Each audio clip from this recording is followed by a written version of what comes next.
National Broadcasting Company invites you by transcription to join The Chase. There's always the hunter and the hunted, the pursuer and the pursued. It may be the voice of authority or a race with death and destruction, the most relentless of the hunters. There are times when laughter is heard as counterpoint, and moments when sheer terror is the theme.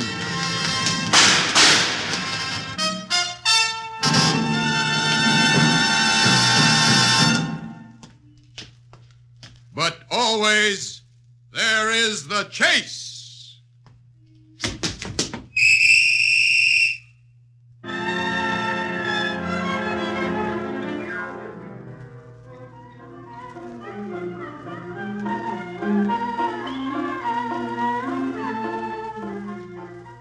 You a tourist, mister? Well, I know just as soon as I saw you standing up here at the bar. Hoyle's my handle. Most of the old China hands call me Tattoo Charlie. How do you like Hong Kong, mister? Ain't she a great little town? I've been here off and on now for the last 5... What are you looking at, mister? This gimmick I got here in my hand?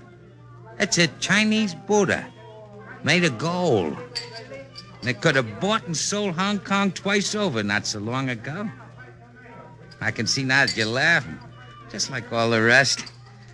But if you set me up a beer to wash the clinkers out of my crew, I'll swap you a yarn that'll make your eyes pop out like oysters on a half shell.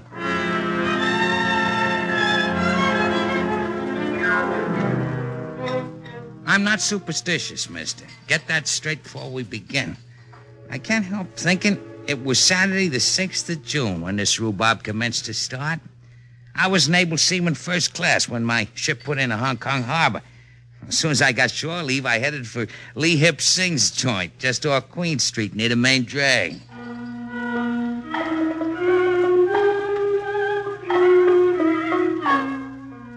Lee Hip's a tattooer, the best in the East.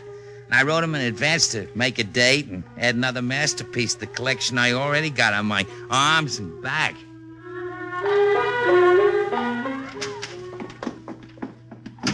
What do you want Blitzer this time, Mr. Charlie? We have very little room. Can you fit it in here between Betty Grable and the Taj Mahal? Blitzer a bit too small. So, turn around. What's under my shoulder blades? On left side is Eiffel Tower, nothing on right. And start your needlework. Hold still. You just in from what port, Mr. Charlie? Manila? From here? Formosa? Formosa.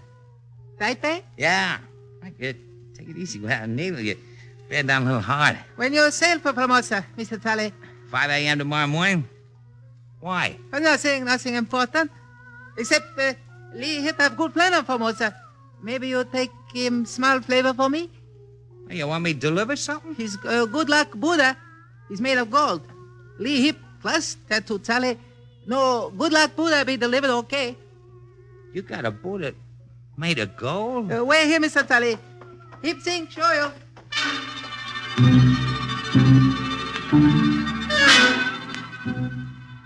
He shuffled out of the room in his black pajamas and slippers and come back a minute later with something in his hand. It was a laughing Buddha made of gold. I kind of lost my interest when I saw it was only maybe 2 inches high. A Buddha bling lock, Mr. Charlie, is very important. He reads my friend. Address on paper inside base. Ain't very big, is he? What's he worth? It may be 600-700 Hong Kong dollar, but worth lot more to my friend in other way. Mr. Charlie, you bring Buddha to Formosa and do Lee Hip good turn. One day, Lee Hip do good turn for Charlie, too. Hey, you got a telephone, Lee Hip? Well, must be restaurant upstairs. You stay here one moment. Lee Hip, go see.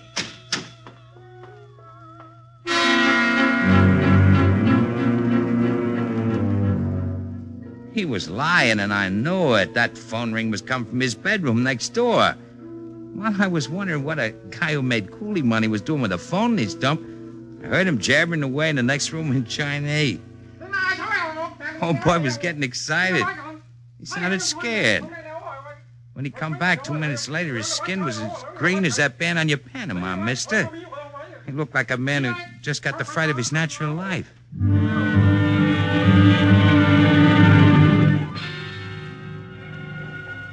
Mr. Sully! Mr. Sully! Hey, what's Sully. with you? Mr. Sully. Remember, Flynn. No more.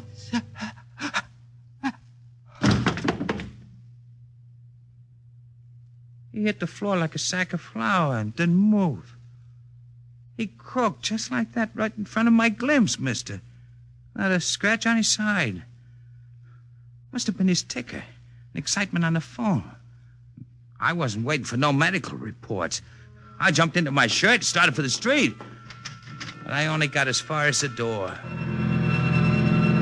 There were two of them, mister. And one in front was built like a wheelhouse. With a fat poker face and eyes that reminded me of floating marbles in a pot of blubber. Wait. Who are you? You step inside, please. Now, wait a minute. Why Lee Hip-sing on floor, please? He's dead. You kill him, please. My name, Lieutenant Choi, Hong Kong Police. Oh. You friend of Lee Hip-sing? I'm just a sailor, Lieutenant, on the China Doll. We sail for Formosa in the morning. Formosa, please? Yeah? You do some favor for Lee Hip on Formosa? How'd you know that, Lieutenant? You come with me. You ain't gonna jug me, Lieutenant. No argument, just come. Please? Next thing I know, mister, he's pushing me into a banged-up Jeep and we're driving to the ferry. 20 minutes after we were over Victoria Bay and heading across the Kowloon Peninsula with the lights on Hong Kong Island fading out behind us. And the red frontier moving closer up ahead.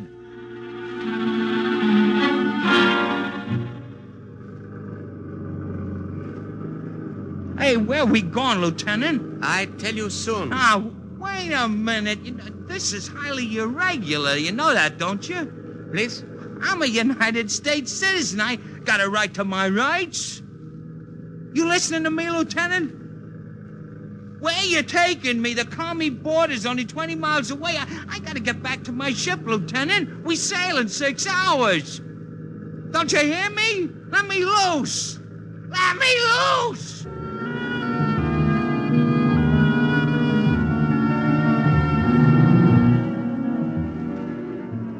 Maybe I'm slow on the uptake, mister, but I ain't so thick I didn't figure he was taking me for a one-way ride. My lieutenant gag was just a come-on.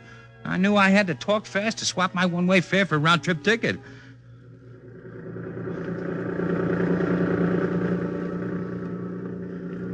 Look, is this trip necessary, Mr. Choi? Quiet, please. Oh, I ain't giving you no arguments, am I?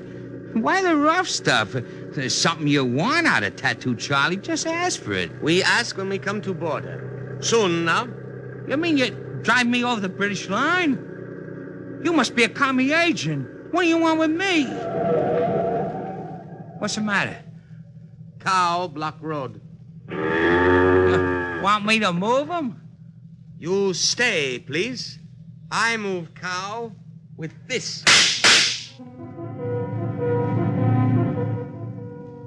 He pulled out a cannon as big as your leg and fired twice in the air. The cow jumped one way and I jumped the other, right out of the side of the Jeep and into a ditch. As I picked myself up and started to run, I could almost feel the slugs from his partner's gun as they slid past my ear.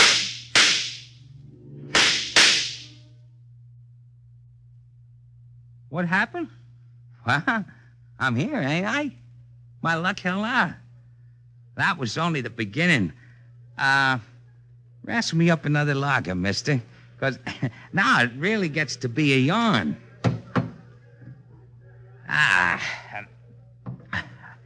It took me 2 hours to get back the ferry slip. I'm acting like a scared rabbit all the way. I knew they was chasing me, searching in the scrub the way a hound dog scratches for fleas. But by the time I'm on the ferry moving back across the bay, I'm feeling easier.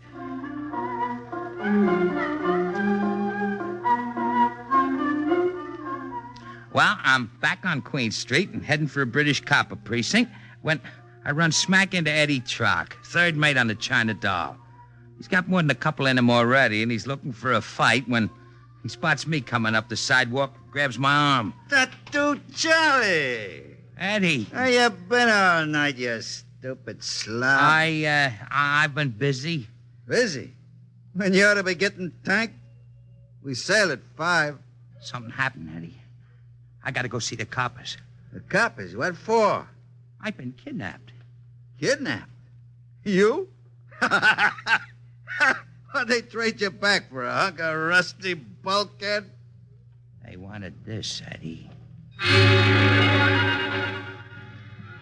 What do you think of it? See? What's that? A Buddha. A Buddha? Made of gold. Hey, you thirsty, Charlie? Dry as dust. I'll buy you a sharpen. Right in here, Charlie. Now maybe we'll go and see the coppers together.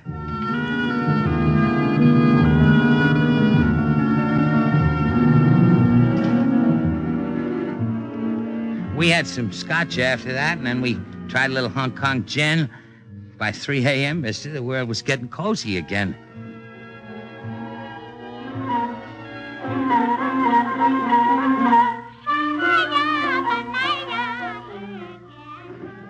Solid gold, Eddie. Must be worth a couple hundred American. No question about that. You've noticed so little. Only a couple of hundred? And went all that trouble to take you for a ride? Funny, eh? Yeah, it's a scream. I know you had it all the time, only they didn't try to grab it. Huh? Never mind, Charlie. Have another drink. You just got time for 3 more fingers before we sail.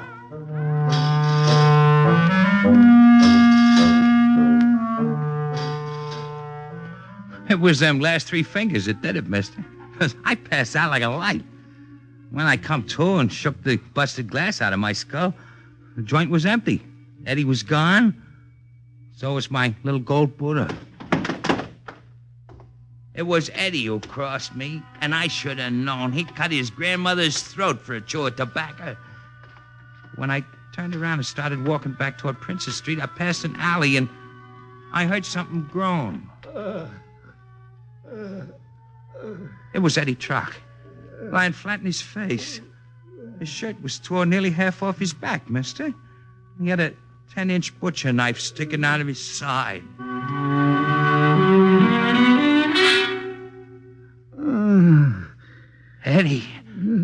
Eddie, what happened? Watch yourself, Charlie. They'll get you, too.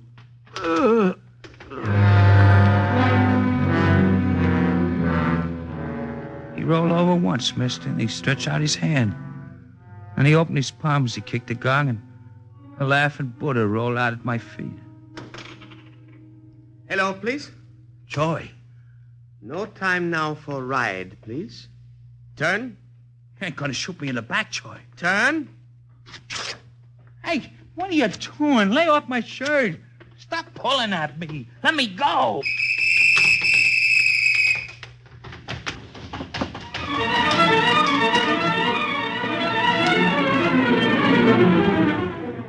He was tearing the clothes off my back when the cop blew his whistle. As Troy made a run for it, I slid down against the wall on rubber legs. 20 minutes later, I was sitting in the city brig, wondering if they was going to hang me for murder.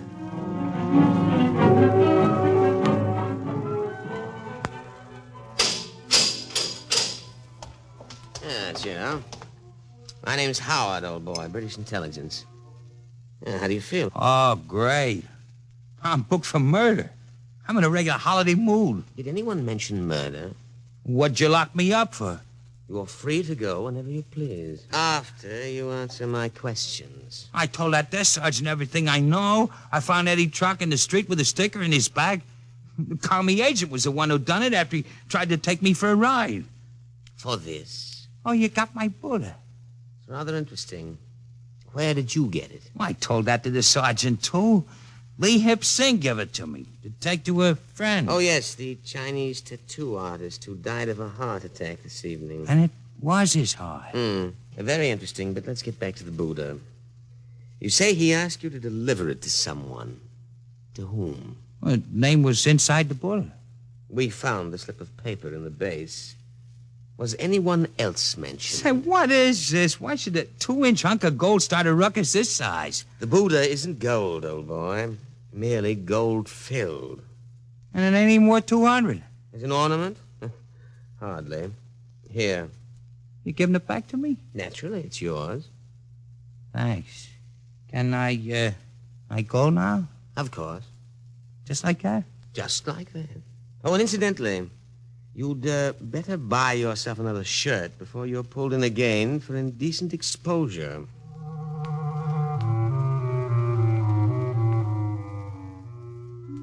I couldn't believe it, mister. They let me sail out just free as air. I had a feeling there was a hitch. And I was right. 5 minutes later, as I'm walking down the street, I get the feeling I'm being tailed. I look behind me and I see a tall guy with his hands in his pockets staring inside his store window, just like that's all he had got to do. I walk a little faster. He's still behind me, keeping step. So I start to run. He starts to run. The next thing you know, I'm tearing down the street like a wild man with my engine in high. They were hounding me. Chase was on again. What did I do? What did they want from me? For the love of Mike, what were they after?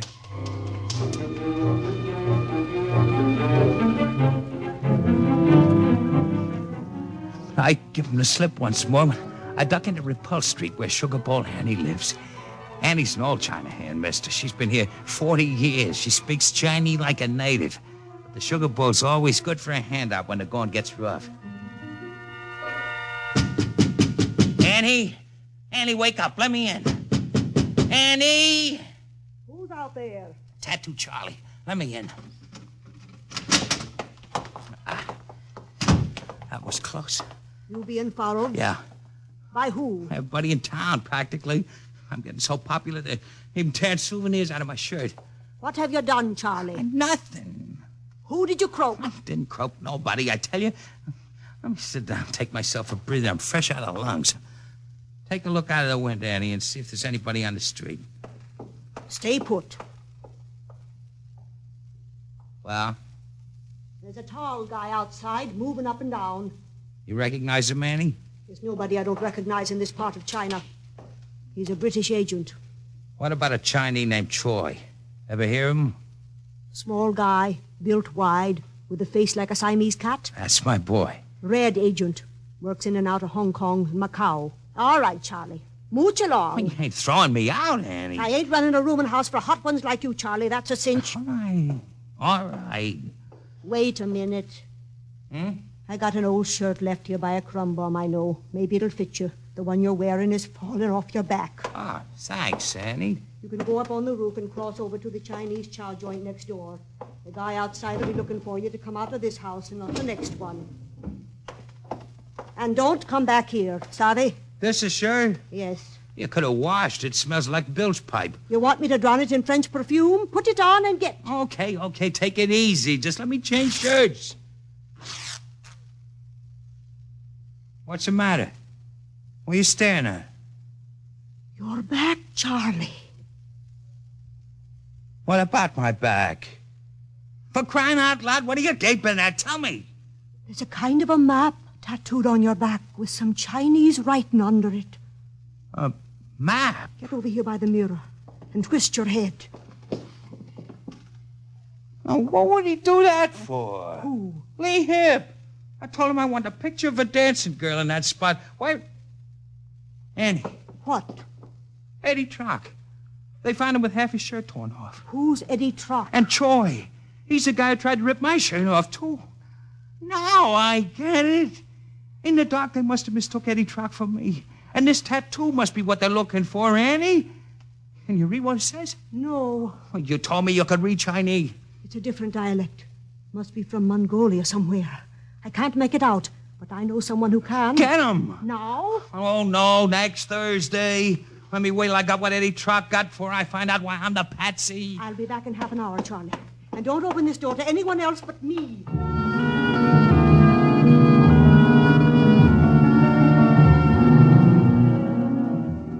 You get it, mister? The answer was on my back. Lee Hip tattooed a message to his pal in Formosa. The laughing Buddha was just to identify me. It was the tattoo that was important. Anyway, the sugar bowl come back about 20 minutes later with an old Chinese with a beard this long. Who's there? It's me, Charlie. Open up. Who's this? His handle is Henry Putao. What he don't know about Chinese dialects ain't worth knowing. Well, let's see if he can read this Chinese. Turn around and let him look. Well? The dialect is a very ancient one. It hasn't been used for many years. Well, never mind the double talk. What's it say? It says, the gold is hidden in the cave.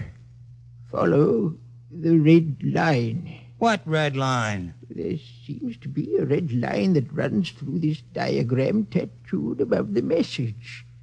Perhaps it refers to that. Gold. You hear that about gold, Charlie? Does it say anything else? No. However, perhaps I can supply a few details. You? I was here in Hong Kong during the Japanese occupation. I recall a rumor that suggested they had hidden a great hoard of gold bars on the island, stolen from the various banking organizations. That adds, Annie. Don't you see? The commies want to know where that gold is hid. So do the British and the national government of Formosa. Lee Hip was sending the dope to Formosa on my back. Henry, you got any idea how much gold is hid? A few weeks after the liberation, the British posted a reward for information leading to the whereabouts of $500 million in gold bullion. $500 million? Charlie. How much was the reward, Henry? If I recall, perhaps 150,000 Hong Kong dollars. Let me see it. That British cop is still outside. He ain't there anymore, Charlie. He was gone when we come in. Now that I want him to grab me, takes a powder. All right, I'm going back to that limey jail. Ho, ho, ho. I'm going to sell a hide off my back, Annie. For 150 grand. Ha, ha, ha.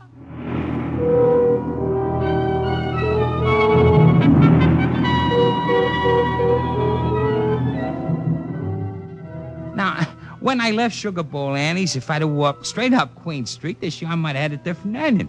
Well, I figured I'd be safer if I picked my way along the waterfront and then cut across. And I kept a sharp eye on every hole in the walls. I moved down along the road that skirts the bay. I was halfway over and just about to cut away from the walls when I noticed him. When he raised his head, I saw it was Choi. I started to run, but I soon changed my mind, mister, because there ain't no way I ever heard out to outsprint a 45.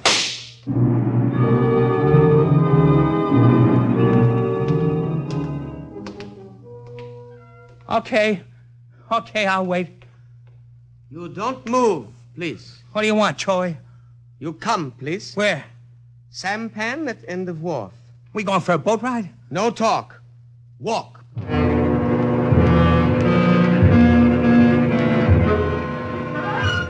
He walked me to the end of the wharf and shoved me into a dirty sampan with a tin roof and ragged sail. It was a tough-looking monkey in a coolie hat fooling around with an inboard motor. As soon as we hit the deck, he turned her over and she started to move, heading for the harbor entrance in the open sea.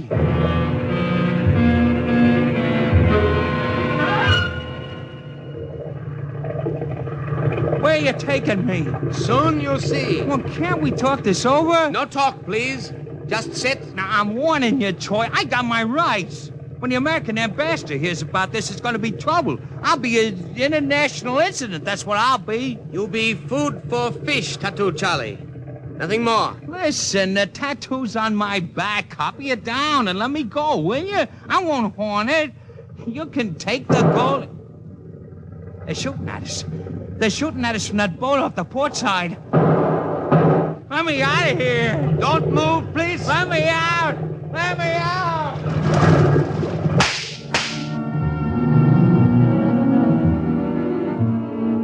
How do you like that, mister?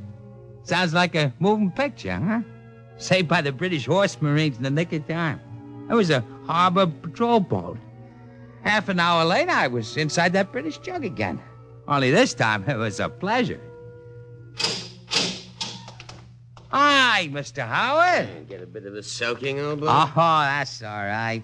For the dough I'm getting paid, I'd swim the China Sea. You're getting paid, are you? By whom? You? For what? The tattoo map I got on my back. There's a reward out for that gold, ain't there? I see you've learned quite a bit since our last meeting. You figured I had some dope on that bullion haul, didn't you? Well, you were right, only I didn't know about it until an hour ago. Lee Hip put a tattoo on my back that's worth $500 million to you and 150 G's to me, Captain. Have a look.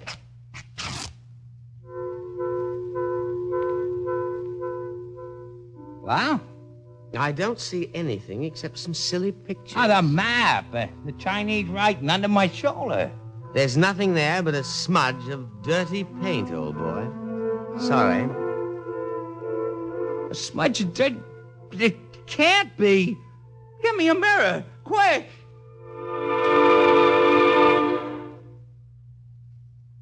He was right, mister. There was nothing left of the map of the Chinese writing.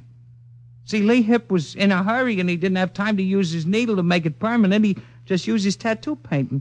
It washed right off when I went overboard.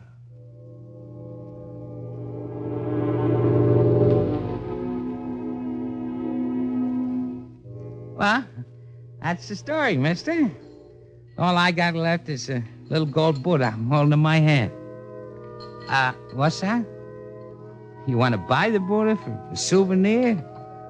I couldn't do that, mister. I got a sentimental interest in this little guy. Manner of speaking. 10. Well, now, listen, I wouldn't do this for everybody, but I can see you want to give the folks back home a thrill. So I'll make a sacrifice. It's yours for Sawbuck. And good luck to you, mister.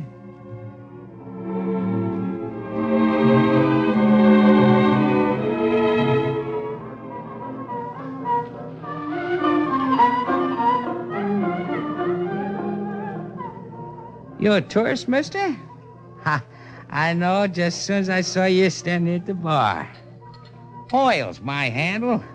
Most of the old China hands call me Tattoo Charlie. How do you like Hong Kong, mister? Ain't she a great little town? I've been here off and on now for the last 5... What are you looking at, mister? This gimmick I got here in my hand? That's a Chinese Buddha. Made of gold. And it could have bought and sold Hong Kong twice over not so long ago.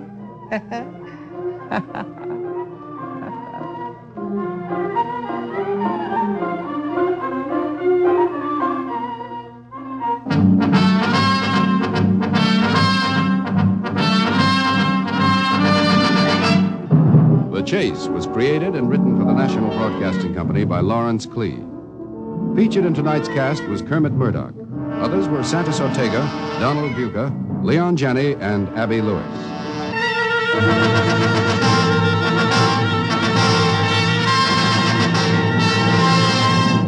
This is Mel Brandt inviting you to tune in next week when a man makes a bargain with death and finds his creditor in full pursuit in The Chase.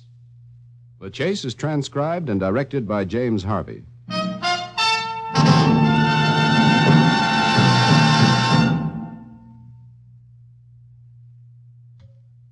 Now you can enjoy Dragnet Sundays on NBC.